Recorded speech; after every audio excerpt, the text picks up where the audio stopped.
Good afternoon, everyone. Thanks for making time to be here at a big data and analytics session. 90% of the world's data has been created in the last 2 years. We're generating 2.5 quintillion bytes of data every day. That is 10 power 18 bytes of data every day. Just to give you context, that is equal to 2.5 lakh times greater than the size of the library of the US Congress. So that means all the books in the world, we're generating 2.5 lakh times of that much data every day. Every day, the world sees 2 million search queries on Google. There are 2.8 lakh content posts on Facebook, 204 million emails sent every day. However, only 24% of India's population uses the internet. In relation, 85% of the US's population uses the internet. 70% of these users in India are male. When Google did a survey a couple of years ago, 49% of women in India do not see a need to use the internet. The beneficiaries that a lot of us target in the development world, they probably are not even traced in this big data revolution that we're seeing. So 2.5 years ago, when I founded SocialCorps, we founded on the mission of solving really, really big problems using data. So today, most of us probably use Google Maps to find the quickest way to get to this venue in the morning. But Google Maps will not tell us the safest route home to get home at night at 10 p.m. in Delhi. Today, I would use a lot of data to make a financial stock portfolio allocation decision. But what about a national level healthcare budget decision? How much data are we using? Possibly a sample survey of 100 people to probably decide how money is spent on 16 million women. The challenges that we deal with in the impact space when we talk about big data and analytics become incredibly different. The first problem that we need to solve for is that there is very little or no data. Your field staff possibly work in areas that have access to no internet, possibly are 7th class women who've never used a telephone before. How do you get them to continuously collect digital data that you can use in your programs? There is a lot of data out there. There is the census, there is NFHS, there is NNMD. You've probably heard a lot of these data sets going around in the world, but a lot of this data is incredibly unstructured. A lot of this data is in PDF files, it's in files and formats that are incredibly hard to access. And it is really difficult to layer this data one on top of the other. So if I want to look at health data on top of agriculture data, if I want to look at how crop productivity relates with nutrition, I'm very sure that's going to take everyone probably a couple of months to do. When we closed out in the last session in the plenary, one of the things that was talked about is that we use big data or we use data to make 3 kinds of large-scale decisions. Operational, tactical, and strategic decisions. Today, data is something that people don't need to talk about. And 2 years ago, people had to say that, hey, why should we use data to make decisions? Is there anyone in this room who is not convinced that we should use data to make decisions? Is there anyone? No, right? Everyone's convinced that we need to use data to make decisions. But how do we make it work? I'm going to run you through one very small case study about how governments and large organizations are moving towards a very different way of making strategic decisions. What you're seeing here is a map of India. The data behind this is data about 14 lakh schools in India, 250 data points about each of these schools, mined, analyzed, and put into one very simple map. What does this map tell you about India? Anyone? This is a map about the Right to Education compliance in India. Right to Education was an act that was instituted in 2009. Stipulates about 10 parameters that every school should have in India. What does this map tell you about India?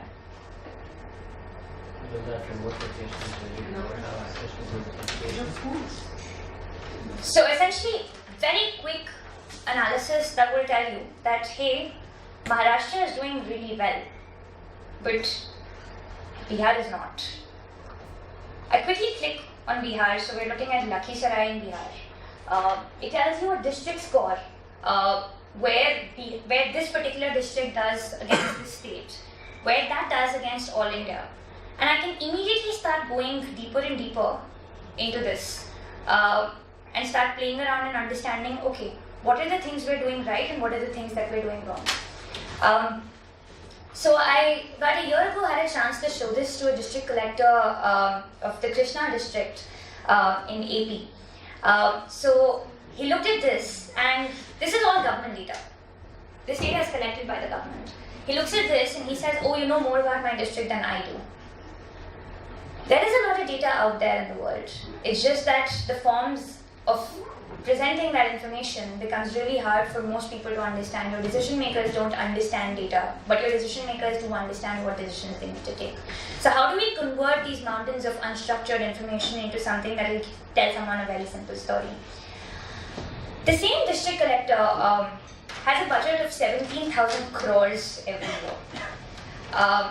He needs to use this money to essentially give aid in his district, right? So he had a budget of about greater than 3,000 crores for building toilets in his district. What you're seeing now is you're seeing a zoomed down version of his district. Each of these geo points are actually villages. On your right hand side, so this was to essentially answer your first strategic question, right? I have 17,000 crores, where do I spend it? What you're seeing now is essentially a quick glance view where I can quickly click on the map, and as I click on the map, my map changes.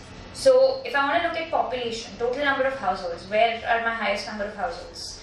I can quickly see, oh, here we have higher populations compared to in other places.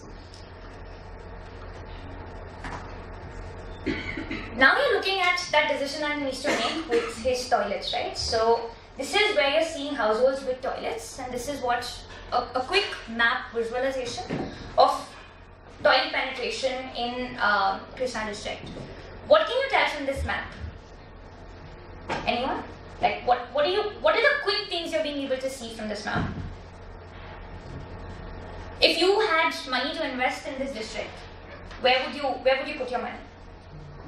Northern part. On this side?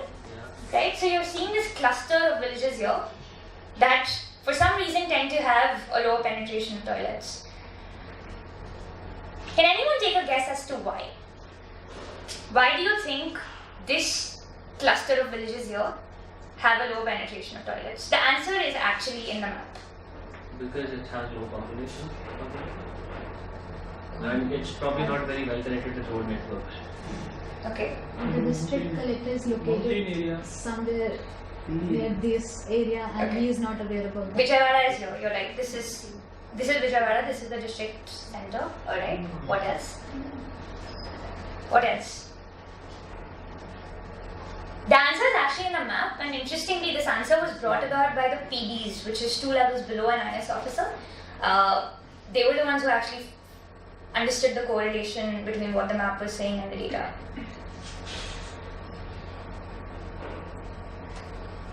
Can you guys see this line here?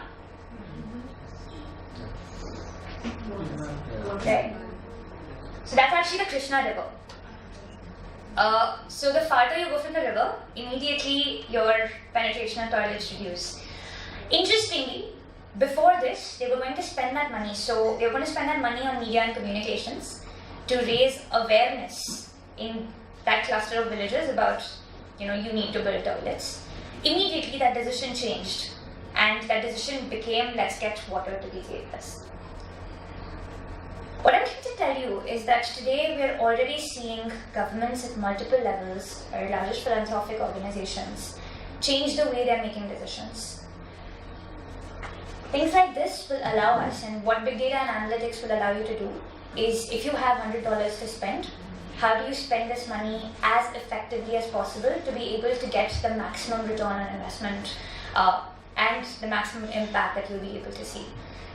With that, I'd like to introduce my co-panelists who are going to come up and tell us a little bit more about the exciting work that they've been doing on ground. And then we'll open up, to talk more about some of the challenges and how to work around those challenges in the development sector, and then open it up to the floor for questions. So first up we have Mr. Vijay Nair. Mr. Vijay Nair is a Vice President at Gramener. Founded in 2010, Gramener handles large-scale data via non-traditional analytics, by which they mean programmatic analysis, and visualize the results in real time in concise dashboards that make it easy to find the problems as well as solutions. Gramener has worked extensively with organizations such as Argyam, Greenpeace, ASAR to promote data-driven decisions in areas such as education, sanitation, and agriculture. Looking forward to hear more about the work that they're doing.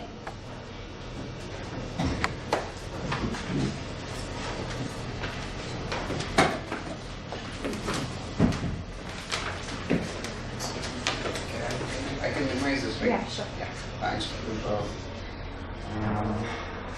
Okay.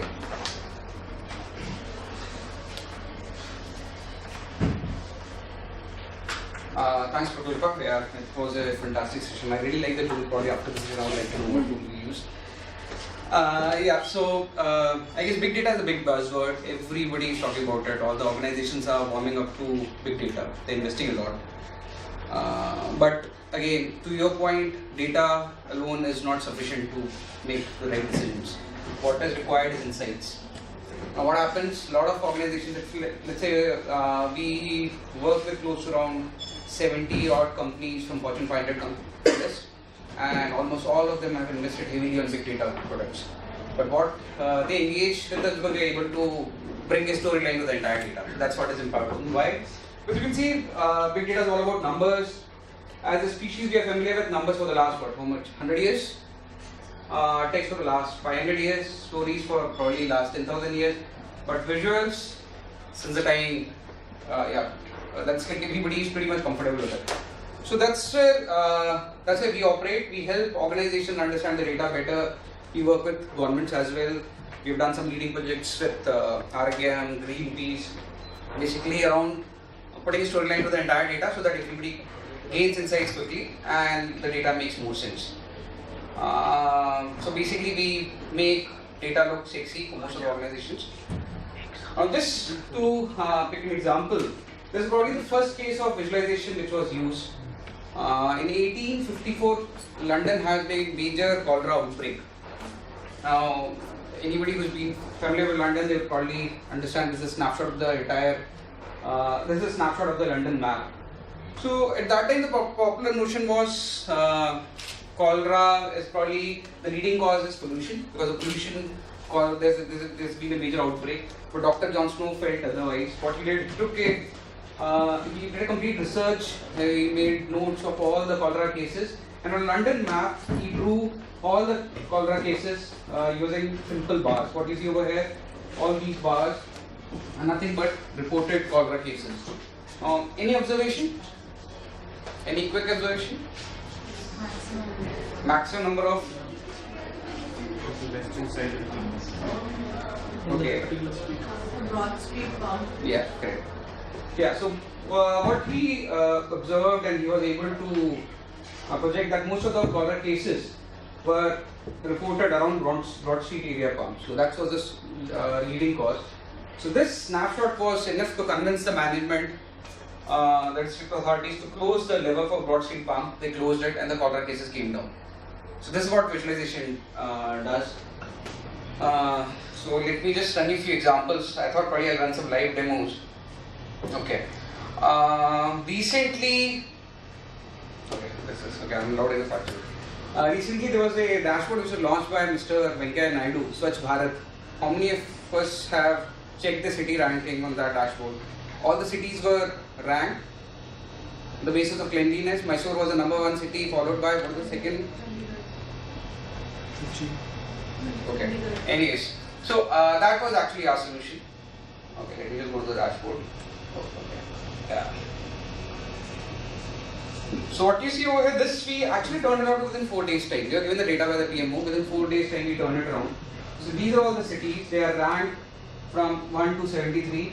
So these are all the dots. These are nothing but cities. So what if I select a particular city, its overall scores gets populated plus Okay, how the survey was done? There were volunteers who had gone across all the streets, clicked photographs, and each city was weighed across different parameters as to how the city always clean, always able to find dustbins, either a daily door-to-door collection.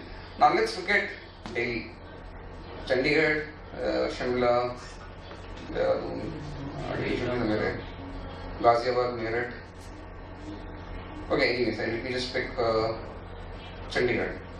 So if I select Chandigarh, it takes me to the city, it populates all the images of Chandigarh,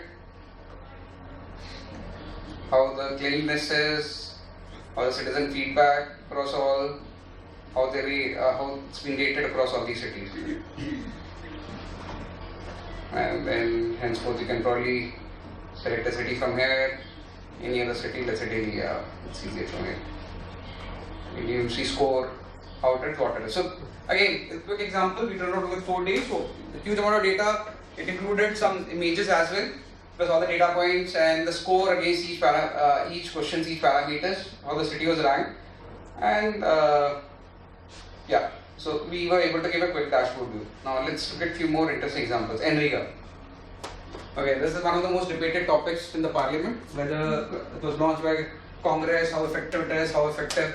So there is one dashboard which gives clear indication of how all the cities have performed in NREGA scorecard. Let's say how many cars are issued, what are the demanded work, allotted work, actually work.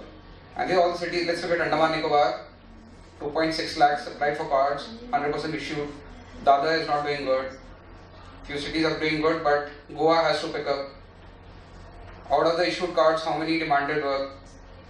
So single dashboard. So let's say Parliament, if somebody is questioning NREGA, it's very easier for the let's say the politicians, whoever has been working on it. It's very easier to pull this dashboard. If the data is ready, let's say if they have access to the dashboard, they can easily talk about the states that are doing good. They can say, okay, where BJP is, those particular states are doing good or bad, how it's working in other states.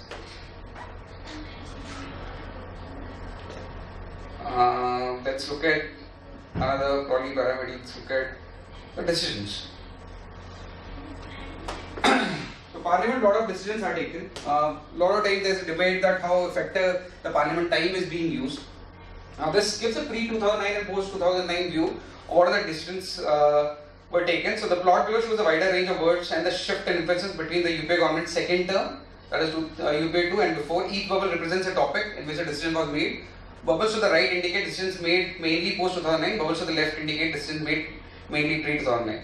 Now, if you see in post-2009, there were good amount of decisions related to state, section, project, whereas on the left side, you see there are few bubbles on agreement, amendment, act. This plot shows the relative focus on cabinet versus the cabinet committee on economic affairs and infrastructure. So, anyway, this is different. So, this basically shows that how the government was actually prioritizing their schemes, their decisions around it. And also, let's say on a calendar scale, which are the days which are more productive.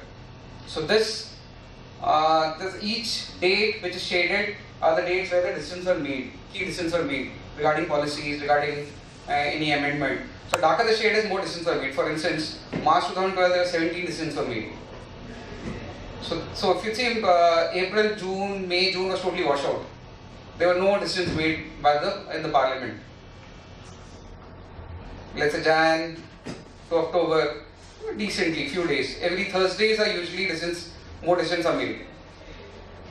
So UPA's best cabinet performance was Thursday, October 4, 2012 with a record 23 decisions. So basically when the government gets questioned on any leading policies, anything, so this is a visualization view which gives clear indication how they are performing, whether they are closing the decisions on time.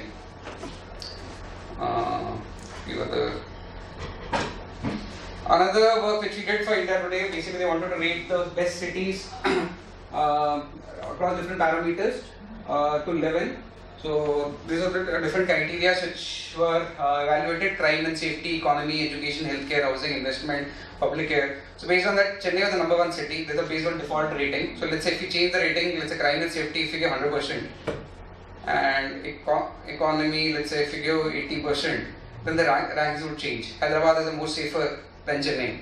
So accordingly, it's easier for people So actually, based on their important criteria, they can probably view which cities are safer to stay, safer to live. We can have basically the profiles of the student, let's say girls, which cities are safer. It's pretty easier to actually make some quick decisions here. So I can go on and on. So basically, there are a lot of examples. This is again on the suicide rates, how suicides are happening, which states contribute the most in suicides across which year, for instance. In 2001, how many suicides had happened, how it's growing, and which states are contributing the most, where farmers are committing more suicides. So net, the work which you have done with most of the organizations in terms of the development sector, mostly primarily to understand and organize their data in a better way. So that's what we do. That's what we feel is very important. When we talk about data, we get lost if a clear storyline is not defined. It's always better to, let's say, visualize it, have a storyline so that we can gain insights, because data alone will not help. So that's what we do, and that's what we worked upon. Few of the dashboards I'm not able to put it up, but the work which we've done for Greenpeace or RRTM, because that's because we signed a contractual obligation with them that we will not make it public. So that's about it. Yeah.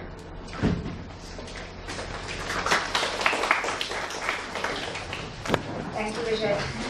So the first cholera map that Vijay showed was actually reminded me of a conversation that I had with a district collector about a year and a half ago. So he's a district collector in Karnataka. He was telling me about how swine flu was breaking out in his district. So he called his health officer and he said, tell me how serious is the issue. So his health officer said, don't worry sir, we have only 4 cases in our district. The next district has 14. We are doing perfectly fine. Luckily, this district collector was an engineer by background and knew a little bit about the fact that a communicable disease, you cannot essentially, number doesn't actually tell you anything about it. So he got them to get a physical map. This was way back. He got them to get a physical map and plot the 4 cases and the 14 cases in the next districts. Discovered that it was growing in 3 different clusters. Went out and sterilized those clusters. Swine flu did not break out in his district. Possibly millions of lives were saved.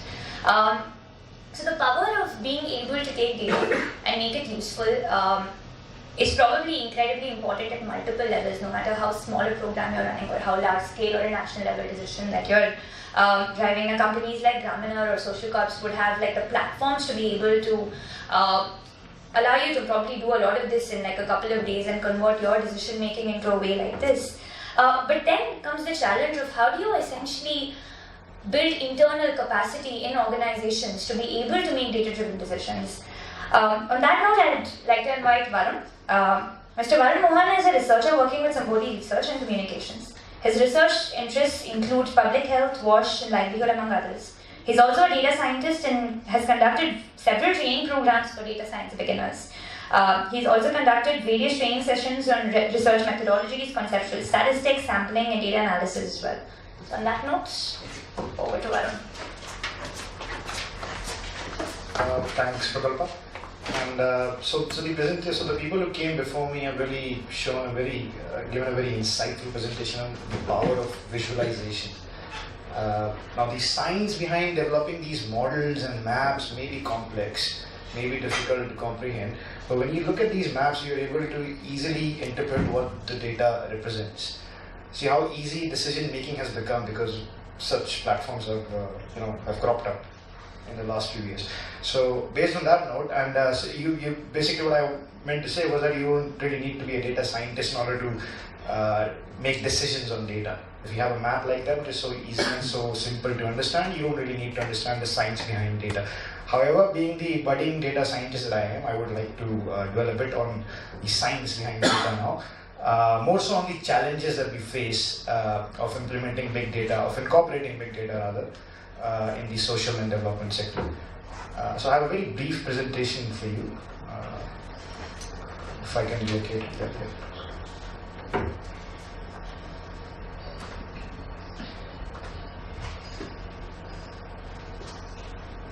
Yeah, so what is big data? Well, it's the buzzword these days, right? Big data, well, it's actually very simple. big data is not a new concept. It's been around there since the time data has existed. Only now that we have realized the power of big data, and that's primarily because we have over the years, especially in the last 10, 15 years, have taken exponential jumps. The technology that we earlier used to process data has expanded, advanced exponentially. So we now are able to process lots and lots of data. Just to bring back to the point that Prakapa made at the very beginning of the session, she said that 2.7 quintillion bytes of data are being generated every day. Now quintillion, that word probably didn't even exist in the English vocabulary. I think it probably came about when the big data term came into existence in the last 4 or 5 years. So big data doesn't necessarily mean volumes and volumes of data. It also refers to the power of the processor that you have at your disposal. So until and unless your processor is able to extract information out of that data is useless, it's garbage.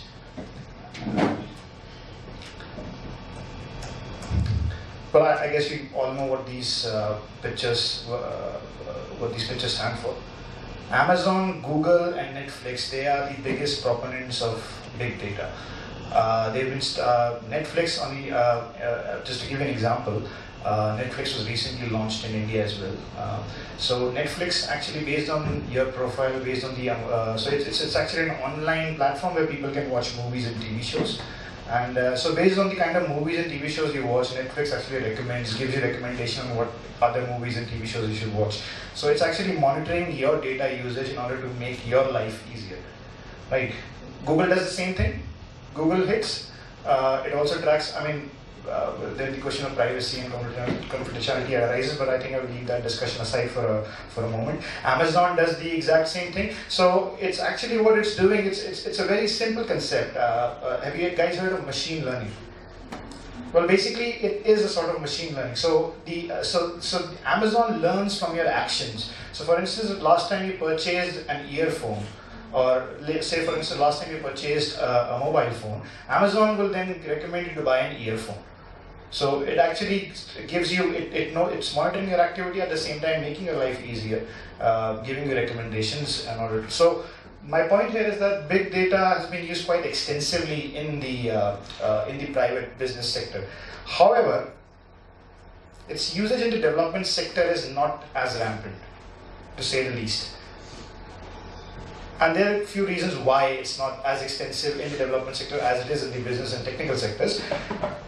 One of the main reasons why is that, as the picture shows, the issues tackled by the social and development sectors are messier, for the lack of a better word. So it's easier for Netflix to come up with an algorithm to really recommend you what's the next good movie you should watch.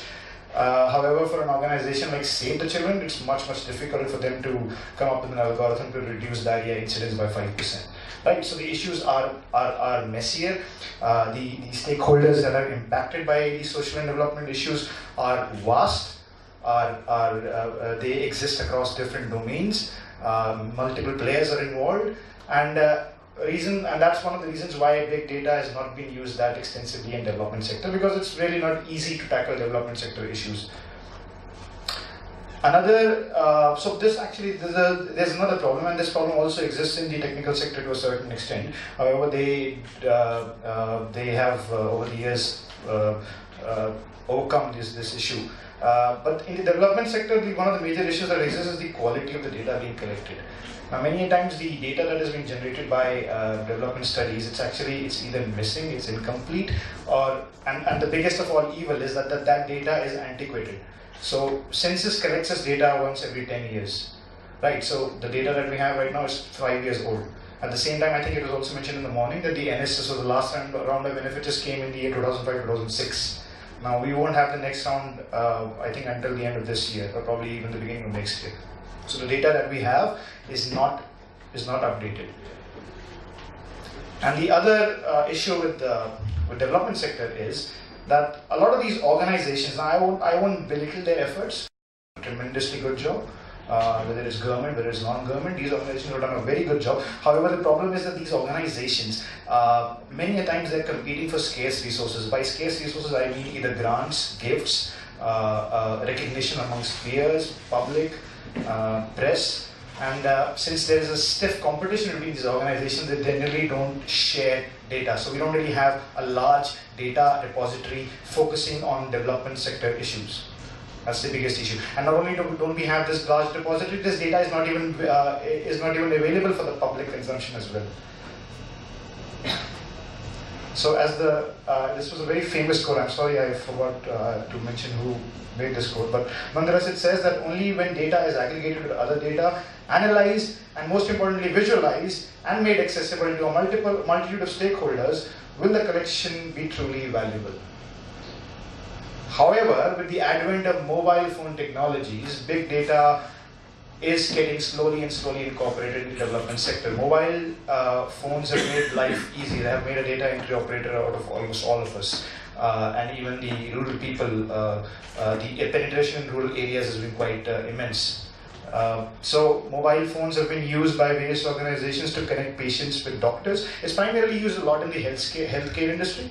It's also used by a lot of frontline workers. We saw a presentation yesterday by BBC, by Amarjeet Mukherjee of BBC Media. Actually showed how mobile Kunji is being used by ASHA and Anganwadi workers to disseminate information messages to pregnant mothers. Now, lastly, I would just like to put on the table how do we address these challenges of incorporating big data in this development sector. Well, first of all, we need to have. Now, this is a very controversial recommendation. However, I am a true supporter of. I'm also a supporter of net neutrality. So what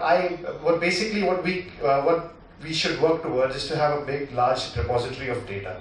Now, this requires cooperation and convergence between a lot of organizations who are competing against each other. So I don't know how practical the solution is, but it's definitely one way that we should definitely move forward towards. Another issue that I'd like to dwell a little bit on is capacity building. Now, as Prakalpa mentioned, I have provided trainings on a lot of data science beginners. I consider myself a data science beginner myself. So capacity building is extremely pertinent because data science is no longer the strict profession of scientists and mathematicians. A data scientist is someone who has some knowledge of statistics, who also has some knowledge of the sector that he or she is dealing with. At the same time, he is also a well-versed programmer. So an amalgamation of all these three qualities actually makes you a data scientist. So I think capacity building, especially in the development sector, is extremely pertinent. And my last solution is to have experimental open platforms like Kaggle. How many of you have heard of Kaggle? Yeah. So just to give you a very brief idea what Kaggle is an open source, a crowdsourcing platform. So organizations, and this is generally for, of course, not that used in the development sector, but a lot of business organizations do use it. So they load their codes and their data on Kaggle. It's open for anyone to use it. People register on Kaggle, and there's a large group of analysts all over the world that work on data sets that have been uploaded on Kaggle, and they try to come up with models and basically come up with outputs which lay persons can understand. So a Kaggle, some sort of an environment like Kaggle where development sector data is aggregated and then can be analyzed further should also be promoted. Yeah, I think that's all.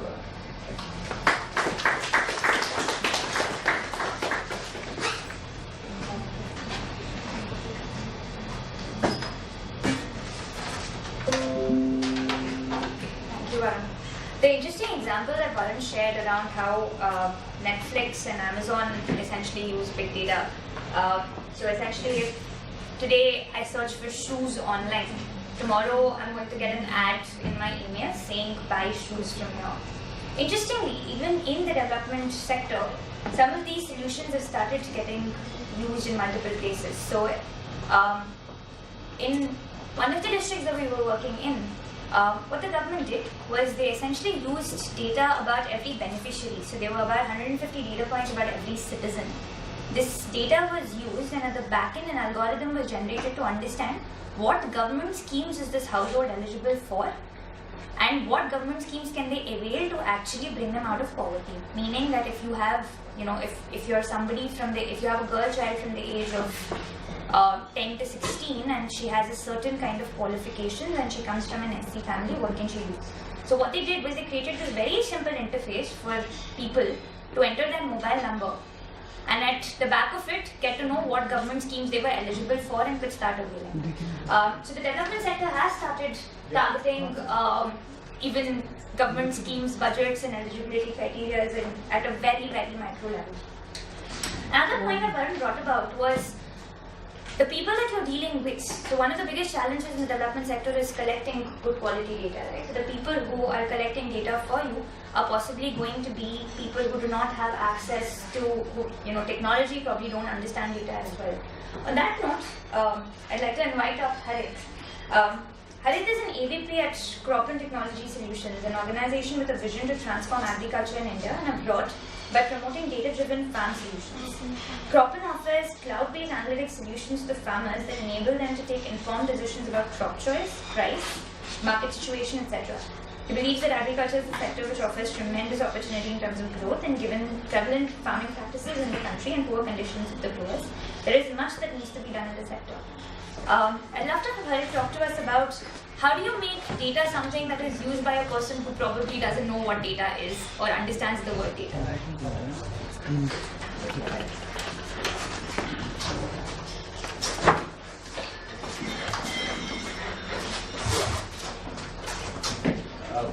Thank you, Prakal. I'm so sorry, I'm actually rather bad with names. Just a second. So,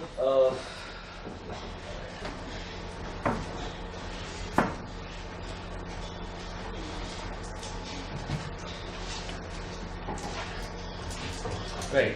Before I begin, a little bit of what we guys do. So we're an organization.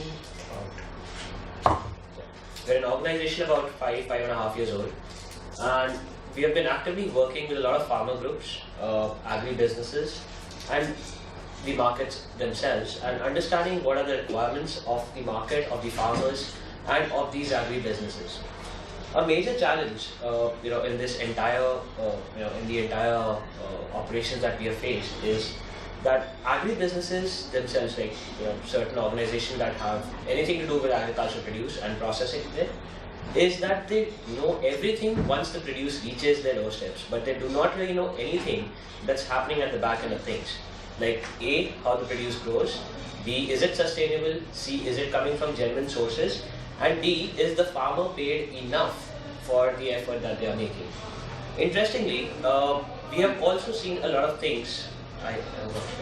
We have also seen a lot of things in this agriculture sector, primarily, wherein we see a lot of price surges which have no logical explanation to them, and then we see a lot of price slumps on various commodities, making the market really unpredictable and actually makes the farmer really susceptible to these changes. So how does a farmer know that whether what crop, what time they should plant to get the best possible return on their produce?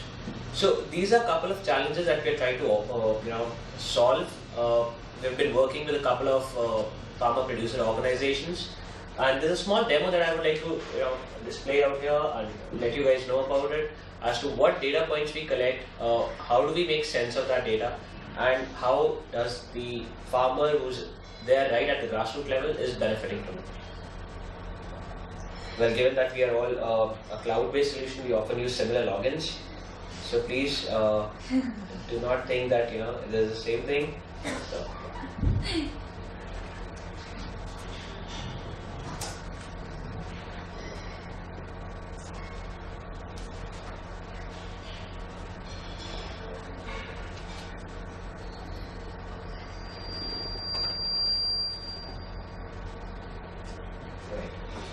So this, what you're seeing here, is a small project that we did with about 169 farmers who were growing paddy. As you can see, you can see a clustering here, and you can see another part of clustering here. Right? Now all these clusters are specifically those farmers who are growing paddy, different varieties, specifically for seed production. Now, there will be a lot of farmers who are growing paddy which is not specifically for seed production but probably for consumption as a crop. Now, what governs the choice of a farmer whether they want to grow a paddy, whether they want to grow a paddy seed or they want to grow paddy as a crop? A lot of factors that determine that. But before we go there, a little bit about what the project was all about.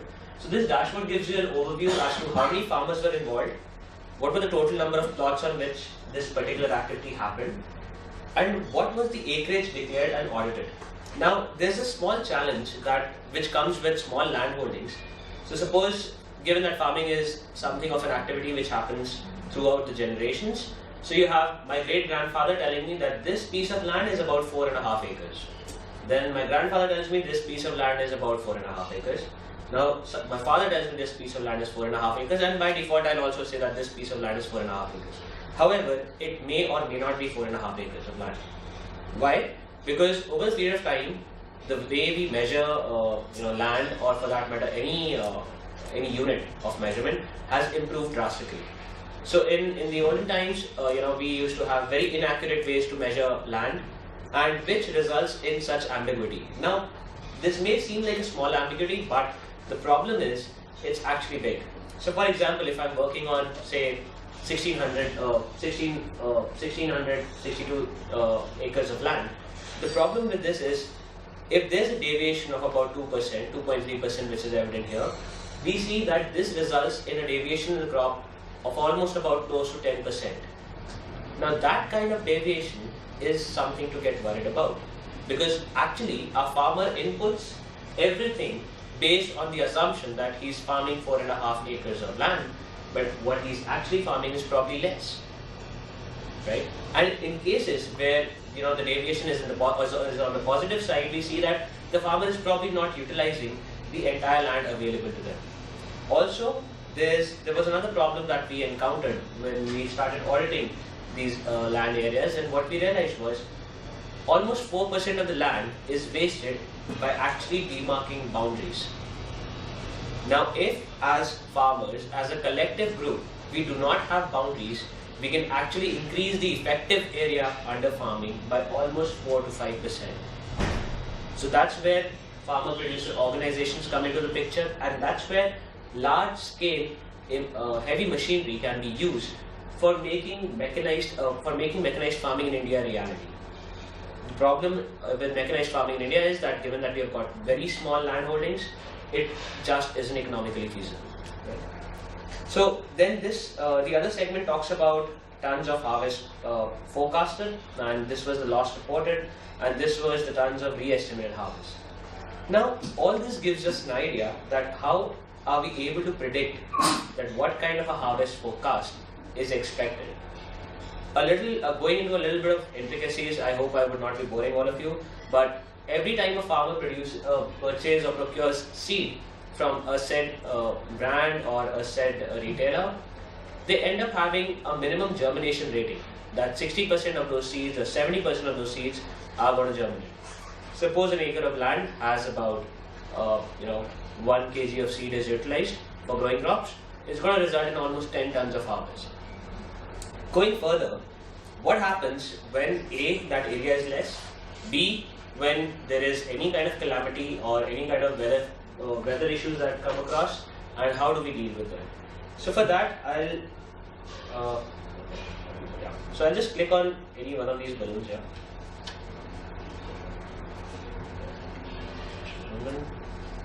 Given that it's a cluster, I think it's taking more than one. But right. So for example, this is going to be one of the balloons that I click. It's a geotag location, and it gives me the information about the farmer. It captures the detail of the farmer, which is a specific code generated for the farmer. Once we click on this, we get the entire information about this particular farmer as to what is their name, their father's name, total area, how much plot they have, what's their address, and which particular person. So this can be a government organization person, or it can be a private organization person. Then how many times has this person reached out to them? When was this particular crop sown, and when is the expected date of harvest?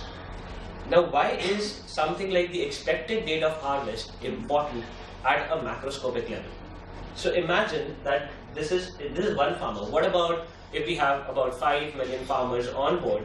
We will be accurately able to predict that what kind of a harvest we can get from one particular, in one particular month from given set of farmers. That will help us to determine accurately the kind of supply that is there in the market and how to better utilize it, how to better manage the logistics associated with it. So this is one of the examples. It gives you an overview as to what's the variety they are growing, how many tons of harvest is expected, acreages, dates after sowing, and what kind of stages the crop is at. Now all these activities, everything, every data point that you're seeing here with the images are captured by the farmers themselves. Now, how does a farmer at a grassroots level who is not even very well literate can use a mobile-based app, a smartphone-based app, right? Now, the challenge is, as somebody mentioned, that we understand pictures better. We actually do understand pictures better. A farmer will have the economic incentive to use an application which is pictorial-based and drop-down menu-based. So therein the farmer doesn't really have to feed anything. They just have to know that this is this particular thing, and that's where you capture all this data based out of the farmers themselves. So this data on whether it's flowering, what kind of grain filling situation is there, all this data, if integrated onto a public platform, is going to be a tremendous tool for the government to make use of this data, predict what kind of shortfalls or what kind of harvest forecast can be utilized, and thereby manage the logistics. We also capture a couple of activities that happen on the farm. So for example, a farmer wants to know that what happens on their farm, or what are the parameters important to have a good crop.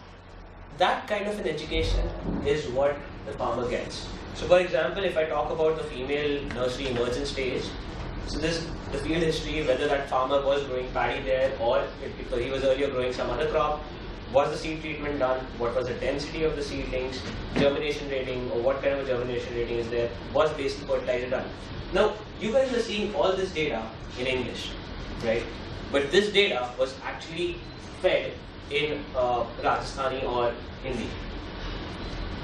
Now, part of this data is that if you can have it in any of the languages, if you can have the very grassroots level farmer who's barely literate, who can read or write in the regional language and can feed this kind of data, this is the data that's going to be useful. And these package of practices, what you're seeing, what parameters have to be measured, have been provided by the government organization or the business organization which is using this particular solution. So, as a business or as a government, you know what kind of internal quality control you need to set up, or what kind of package of practices for a given particular state you need to set up in order to actually get something like this. The farmer gets educated, he knows how to go about it, and he'll be able to capture all these points from a drop-down menu or from a pictorial representation.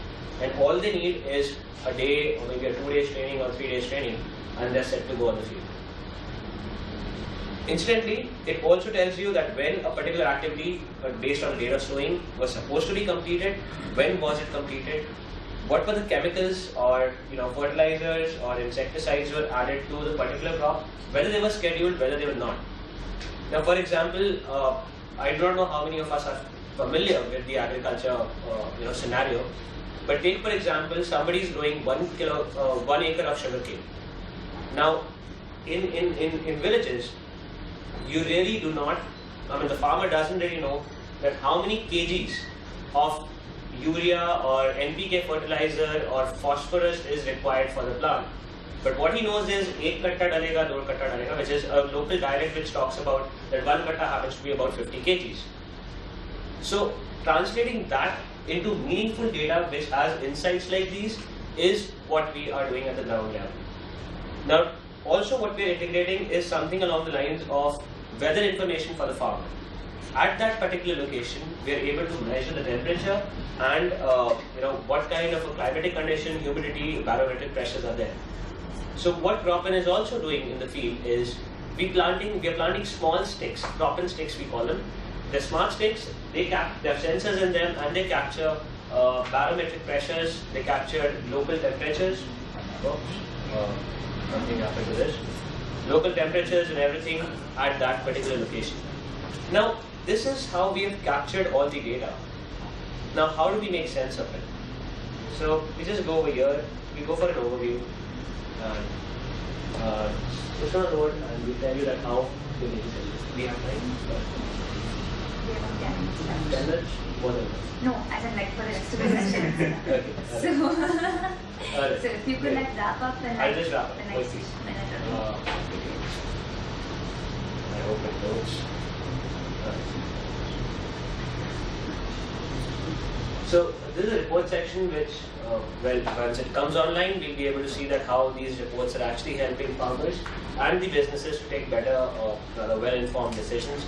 We can put it, it looks like it's not coming online. So, I don't know. I think it's not coming online. Probably we have some connectivity issues, but majorly what we were able to discover a couple of things.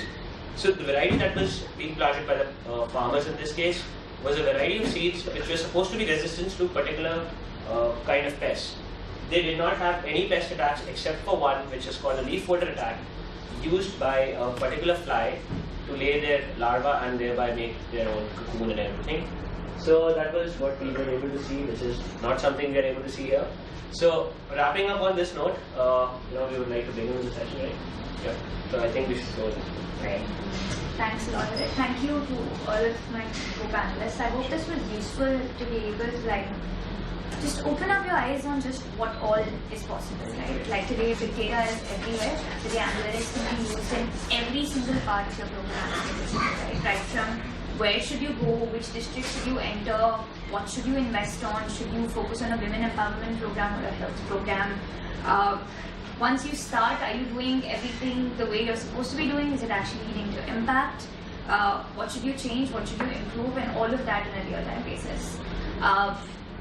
So with that, I'd actually like to open up the floor for questions. Does anyone have questions on, from the panelists on what was discussed today, how analytics could be used? Yeah. Great. Yeah. So thank you everyone for your tools. I think this is very helpful to know. And I think Varun's presentation on the challenges in the social sector was also helpful. So, I mean, my question is about like the critical mass, because there's obviously an investment in, collecting data, getting a partner like many of your organizations to come and visualize it, create a dashboard and all of that. So is there a critical mass where you should have that amount of data and then think of getting a big data plan? Because I work with Azim Premji Philanthropy, and we're going to start off in a very big way and having a lot of data interventions coming in. So we're starting conversations on like how do we plan our data and should we use big data or not. So is there a critical sample size or critical observations that you have, and then you should maybe think of investing in a big data tool. I'm sorry, you can't take your name. My name is Mansi. My name is Mansi. Hi, Mansi. So, Mansi, I mean, the answer to your question is not that straightforward. So you understand, I mean, which is the point beyond which we decide we want to invest into big data or not. So as I said, big data definition is different for different organizations, and also different across different sectors as well. So what you would need to decide is which area or which sector you're focusing on, what is your target population, and what it is that you intend to achieve after your program ends, and what is your scale up and sustainability. So basically have a whole design in front of you. Until unless you have that, you then need to maybe decide what kind of analytics you want to go into. However, having said that, and as I also said before, the definition of big data would change. I mean, it's different now, it will be different 5 years down the road as well. And for your organization as well, the definition of big data would be different. I mean, as I said, it's a very, it's not a straightforward answer. There's no particular number, but you need to basically decide while you're designing the document, while you're designing the program, what's your intention 5 years, 10 years down the line. Yeah, I hope I was clear. To add on, I think some of the things that we've always advised our non-profit partners on, because typically when you're starting a program, you want to focus most of your funds on implementation rather than, of course, technology, data analytics, things like that. One, very quick win is to invest in data collection mechanisms. So capture all your data starting from day one.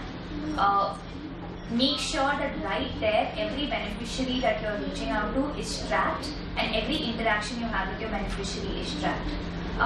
So at least at the base of it, even if you cannot invest in, having really cool visualizations that were shown today, at least you have the data, and at least you can still run reports and Excel dashboards. That doesn't change, right? And then when your program actually becomes something that you want to scale up, you already have all of the base and the evidence that you need to prove that this is a program that needs to be scaled up, and then you can start investing in other technologies in terms of complex algorithmic processing, individual beneficiary targeting, things like that. So that's something we've always advised on non-profit partners to do. Yeah, just one very simple advice: have funds earmarked for these activities at the very beginning, because you might realize 2 years down the road you don't have funds to collect data. So it's very important that we have funds allocated. And it was also brought in very opening plenary today. And it's important to have funds allocated at the very beginning itself while you're designing the program. Second, when there's a lot of talk around big data, but a lot of organizations nowadays, they are realizing the importance of small data as well. So, in fact, a lot of organizations, when they get into the journey of collecting the data, they are engaging with big data companies so that they get it right from the start itself. So, though you need big data, huge amount of data to probably process it and get it right, but it actually works for the organization if they engage at an initial point when you're let's say consolidating, so you get the structure right. Otherwise, the investments at later point of time are actually at a higher side. So we work with a lot of organizations. I just met the president of a leading bike manufacturer. They're just moving into this journey, but they would like to engage with us at the start itself. So big data, small data, data is important. What all of you are saying is that the framework has to be. Do we have time for one more question? We have one more question. Great. I'm Siddharth. I work with somebody. I would like to ask all of you, and also specifically to Hari, he's showing us the dashboard. I think the farmer uses it, right? The farmer data. So, are you collecting the data by sending someone to the field, or the farmer himself uploading the data?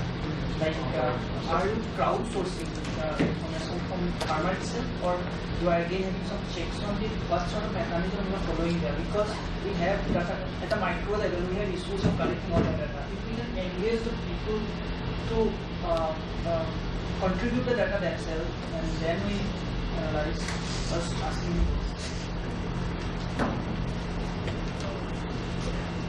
That's enough, right? Thank you, sir. So, as you mentioned, that whether the farmer collects the data themselves or whether it's somebody on the field who collects that data for them, so it depends on both models. So, if as far as we have worked with farmer producer organizations, it's a farmer within the group who is a little bit more literate than the others, knows how to use technology, and probably has WhatsApp installed on their phone. Because that's how you basically judge in rural India that whether this guy is actually tech savvy or not. The other thing is that when it comes to businesses, agri-businesses in specific, they have their own field teams deployed to collect this data. So in majority of the cases, in all farmer producer organizations, in all input monitoring organizations, wherein they are talking about sustainability, whether they are talking about organic farming, the data is collected by the farmers themselves or the farmer group themselves.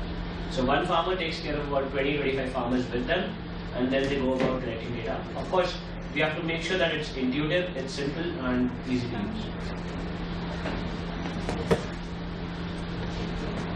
I think we're done. Okay, we have missed out on how we collect that data. We go to a mobile app. Do we have any other questions? I hope this session was useful in just opening up your eyes on what all data could be used for.